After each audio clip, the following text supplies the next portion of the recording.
Bonjour et bienvenue dans cette série de vidéos consacrée à l'apprentissage du Tai Chi Chuan et du Qigong de la famille Yang. Bienvenue dans cette série que j'appelle ici Correction et dans laquelle je vous montre les corrections aux erreurs les plus souvent commises par les étudiants qui débutent l'apprentissage du Tai Chi et qui apprennent cette forme longue. Et je corrige avec vous ici cette première section. J'ai également corrigé les exercices précédemment, donc j'espère que vous avez pu voir les autres vidéos avant. Aujourd'hui, nous allons terminer avec la dernière correction sur cette première section de cette forme longue de la famille Yang. Alors, merci beaucoup de me soutenir ici sur YouTube, de liker la vidéo, de placer vos questions dans les commentaires. Si vous voulez aller un petit peu plus loin et m'aider à créer ce contenu pour vous, vous avez ici en dessous le lien vers mon compte Patreon où vous allez pouvoir me soutenir, mais également trouver du contenu comme la deuxième section, la troisième section, la série énergie que je ne mets à disposition que sur Patreon. Voilà. Alors, en attendant, on va travailler ici sur la correction de cette première section de cette forme longue et nous allons voir la fin et corriger la clôture, la fermeture apparente de cette première section de cette forme longue de la famille Yang. Alors on va commencer par s'échauffer en mettant les pieds parallèles à largeur d'épaule. On va faire les rotations du centre et puis on ira directement dans la première section pour l'exécuter en entier et corriger la fin donc, de cette première section. Alors, pieds parallèles, largeur d'épaule, on fléchit les genoux, on met les mains en côté et puis on va tourner le centre, vérifier que vous avez bien les genoux fléchis. La respiration reste libre. On va faire attention ici à bien se visser dans le sol. On se visse bien dans le sol, on se détend. On garde les pieds parallèles à la largeur d'épaule. On renforce légèrement la cambrure naturelle du pied. On pense très fort au tan tien, ce point qui se trouve 3 doigts sous le nombril. On essaie de regarder le monde à travers le tan tien, à droite et puis à gauche. Donc on descend son attention progressivement au niveau du tan tien. Si vous êtes bien détendu, vous avez les mains qui vont ballotter et tout doucement venir s'arrêter sur le corps. Plus vous pratiquez cet exercice, plus vous allez être en mesure d'emporter les mains grâce au mouvement du centre, grâce à la stabilité que vous avez dans vos membres inférieurs, donc dans vos jambes, dans l'ancrage que vous avez au niveau de vos pieds. Donc, ici, progressivement, les mains vont aller de plus en plus haut, sans forcer. Ici, si vous amplifiez tout doucement le mouvement du centre, on fait un petit exercice ici pour clôturer cette série de vidéos. On va essayer d'aller le plus haut possible. Allez-y doucement, vérifiez que vous êtes bien échauffé. Allez-y progressivement. Ici, on va fléchir légèrement. Un petit peu plus, augmentez un petit peu plus la rotation du centre, allez-y doucement, je répète, et puis regardez si vous êtes capable d'emmener les mains un petit peu plus haut que d'habitude, sans vouloir le faire avec la force des bras, mais uniquement avec la rotation du centre, l'ancrage, voir si vous arrivez à faire monter les bras un petit peu plus haut, sans intervention musculaire du haut du corps. Donc uniquement grâce à la qualité du travail que vous avez au niveau des genoux, au niveau des pieds, au niveau de la rotation du centre. Voilà, on emporte un petit peu plus que d'habitude. Attention tout de même à votre dos. Si vous n'êtes pas assez échauffé, ne faites pas trop fort. Et voilà, et relâchez un instant. Alors, comme je le disais, on va directement faire la première section. Donc, on va faire la première section ensemble, en entier depuis le début, donc le travail de la forme. Et puis, nous allons corriger la fin, la sortie, la clôture de la première section. On se met pieds joints, jambes tendues. On va lever le talon, poser la pointe du pied à largeur d'épaule, dérouler. Monter les mains jusqu'à hauteur des épaules, tourner les doigts vers le ciel, redescendre, ramener les mains. On part à droite avec les deux mains, on revient vers le centre. On glisse la main gauche sous la main droite. On prend une petite balle, on se redresse, on se relève. On avance le talon. Et puis on fait pan. Cette séquence va se répéter tout au long de la forme longue. Donc en deuxième et troisième section, vous allez retrouver cette séquence ici de pan. Et puis jai, loi jai, séparer les mains, reculer, tourner les doigts vers le ciel, en. Vous allez retrouver cette section, cette partie de mouvement à plusieurs reprises. Donc, travaillez bien cette séquence. Simple fouet, orienté ouest. Posez le talon à largeur d'épaule en direction de l'ouest. On s'oriente vers le nord. On va monter les mains. Et puis on fait l'œil, prendre une balle, avancer le talon droit, parer, coup de coude, panne. Pivoter le pied droit moins que 45 degrés. Et puis ici, la grue blanche déploie ses ailes. Prend une balle, on étire la main droite vers l'arrière. On avance et on a la séquence ici des brossés du genou, jouer du pipa. D'abord un brossé du genou à gauche, reculer, jouer du pipa. Prendre une balle, étirer la main droite vers l'arrière, avancer le talon gauche, jouer, brosser du genou à gauche, pardon, deuxième fois. On part de l'autre côté, brosser le genou à droite, et puis on revient vers la séquence avec brosser le genou à gauche. Je vais reculer un petit peu pour bien rester dans le cadre avec vous. Donc, on est ici à un brossé du genou à gauche. On recule pour faire jouer du pipa. Prendre une balle, étirer la main droite vers l'arrière, avancer le talon gauche. Brosser le genou. Dernière fois, ici dans cette séquence, former le point. Ouvrir, descendre le poing. Ici, on avait vu remonter les mains en mettant le pied au sol. Coup de poing, coup de talon devant. Et puis on, ce que je dis ici, avancer avec le talon, avec le tranchant de la main, sorry. Coup de poing devant. Alors on n'avait pas encore vu, mais on va terminer ici la première section avec on. Tourner les paumes vers l'extérieur, pouce vers le sol. Aller à droite, revenir à gauche, poser le talon à largeur d'épaule. Passer les mains dans un sac de riz. Et ici, terminer avec les paumes vers soi, les majeurs dans l'axe des coudes, un point qui peut passer entre les pouces. Voilà.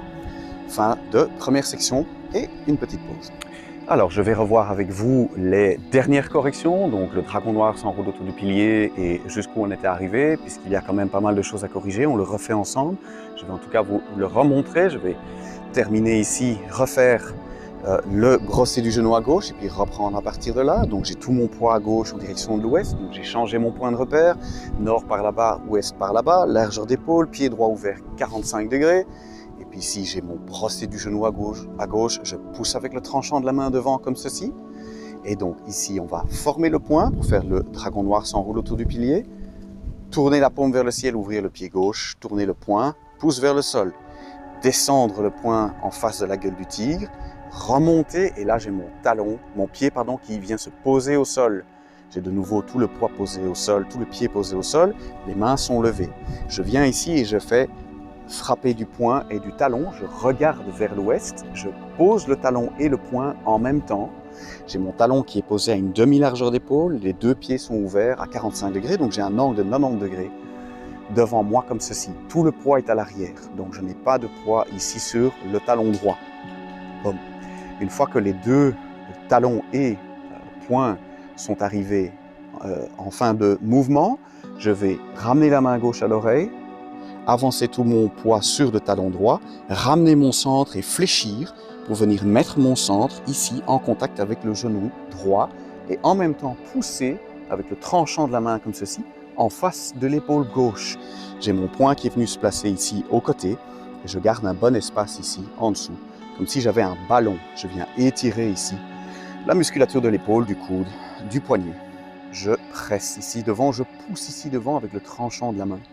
Vous avez la tabatière, c'est-à-dire l'espace ici creusé par les deux tendons qui est en face du point 1 du poumon, c'est-à-dire du creux qui est sous la clavicule. Les deux sont alignés comme ceci, point au côté. Et je presse, je fléchis bien. Si je reste trop haut sur l'appui, je ne vais pas avoir de stabilité, je fléchis ici. Plus je fléchis, plus je vais pouvoir avoir ici une rotation qui va me permettre de visser mon tantien dans mon genou droit. Alors, je ne vais pas corriger ceci parce qu'on va le faire ensemble, mais je ne vais pas le corriger. Pas en demi-lune, ça on a déjà vu. Je tourne autour, j'avance mon talon devant pour donner un coup de poing.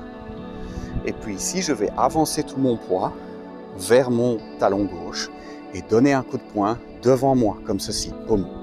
En fin de mouvement, je viens toucher avec le pouce au creux du coude, au-dessus du tendon flexeur du biceps. Je vais loin devant, parce que c'est un mouvement yang, je vais loin devant, ici, et je m'installe bien au-dessus de mon talon gauche. Pas de correction spécifique ici. Tournez, descendre la paume gauche derrière et sous le coude. Tournez les deux paumes vers le ciel. Dans la série énergie qui se trouve sur Patreon, j'insiste sur le fait ici de, quand on tourne les paumes vers le ciel, de ne pas écraser le ballon qui se trouve ici. Donc une erreur classique ici, c'est de fermer le coude. Donc il va falloir garder le coude ici le plus haut possible, avec la paume gauche vers le ciel. Donc ça c'est une petite erreur correction ici que je vous donne au passage. Mais j'en parle beaucoup dans la série énergie sur Patreon, donc je vous envoie plutôt à cet endroit-là pour avoir un peu plus de détails. Faites attention ici, quand vous tournez les paumes vers le ciel, de ne pas écraser le coude comme ceci, mais au contraire de l'avancer le plus possible et de garder le ballon ici en dessous. Donc je reprends depuis le coup de poing. On glisse la main gauche derrière sous le coude, on tourne les paumes vers le ciel, regardez le ballon qui est resté, je le fais de face. Ramenez la main droite au bassin, montez les deux mains comme ceci. Faites bien attention ici, une petite correction supplémentaire également, on ne va pas directement à hauteur des yeux comme ceci, on doit passer par le bassin et puis monter la main comme ceci. Donc encore une petite correction que je vous donne au passage, on ne va pas se concentrer là-dessus, mais tout de même, attention ici quand on tourne les paumes vers le ciel, gardez l'espace ici en dessous, on ramène la main au bassin, pas directement au niveau du visage. Ramenez d'abord la main au bassin et puis montez les deux mains comme ceci, à hauteur des yeux. On en avait déjà vu, tout le poids à gauche, ça on a déjà corrigé dans des vidéos précédentes. Alors, correction ici. Je vous remonte le mouvement et puis je vais vous expliquer l'erreur classique. Tournez les paumes vers l'extérieur, pouce vers le sol. Je reviens vers le nord, je ramène mon pied gauche au nord. Je m'installe sur mon talon gauche, je pose le talon droit à largeur d'épaule et puis je vais ramener les mains comme ceci, passer les mains dans un sac de riz et puis remonter les mains comme ceci et terminer la forme, première section, avec les majeurs dans l'axe des coudes, les paumes tournées vers soi, les poignets sont en contact comme ceci, la pliure, l'axe ici du poignet, vous avez les os de l'avant-bras, cubitus et radius qui viennent se placer dans le creux du poignet ici, donc dans la partie ici interne du bras droit. Il y a un pouce, entre les pouces il y a la possibilité de faire passer un point et les majeurs sont dans l'axe des coudes. Ça, ce sont les indications pour terminer correctement ce mouvement ici de fin de première section. Alors, quelle est l'erreur classique ici que je voudrais corriger? Donc, on a déjà vu que quand on passe la main gauche derrière et sous le coude et qu'on monte les mains, attention ici, quand on tourne les paumes vers le ciel, de ne pas descendre le coude. J'en parle dans la série énergie, comme je le disais, qui se trouve sur Patreon. Deuxième correction que l'on a vue aujourd'hui, je ramène la main au bassin et puis je monte. Donc faites attention de ne pas aller directement tout droit ici. Aujourd'hui, je veux me concentrer, et c'est la correction du jour, sur la fin, passer les mains dans un sac de riz. Alors, qu'est-ce que j'ai donné juste avant? On a fait le mouvement ensemble, j'ai donné les instructions. Quelle est l'erreur classique commise par énormément d'élèves débutants? Passer les mains dans un sac de riz, remonter les mains et hop, beaucoup d'élèves en tout cas, ferment les coudes comme ceci. Et donc le ballon se dégonfle, tout le dos s'affaisse, on se sent fatigué, les coudes, les genoux rentrent et tout le ballon se dégonfle. Donc j'exagère un tout petit peu, passer les mains dans un sac de riz et hop, tout se dégonfle. Et beaucoup d'étudiants terminent la première section comme ceci.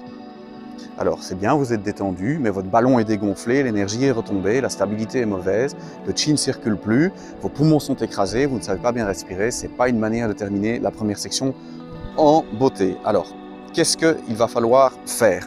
Passer les mains dans un sac de riz comme ceci, remonter et garder les majeurs dans l'axe des coudes. Ça, c'est l'élément qui est manquant et que beaucoup d'étudiants oublient ou loupent quand ils exécutent cette clôture de fin de première section. C'est qu'il faut garder les majeurs dans l'axe des coudes.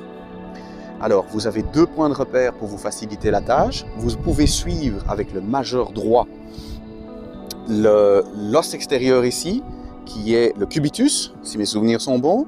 Vous pouvez le suivre légèrement avec le majeur et viser en tout cas intentionnellement, avec le majeur droit, le coude gauche. Ça, c'est un premier point de repère. Et donc, vous avez cet avant-bras ici gauche qui vient en fait se placer dans le creux de la main, entre le majeur et le creux ici, le passage en fait du méridien du péricarde. Et donc, on établit un contact ici avec, en tout cas en partie, une partie du cubitus et une partie du muscle supérieur ici. Ça nous donne un bon point de repère pour la partie ici, coude gauche et majeur droit.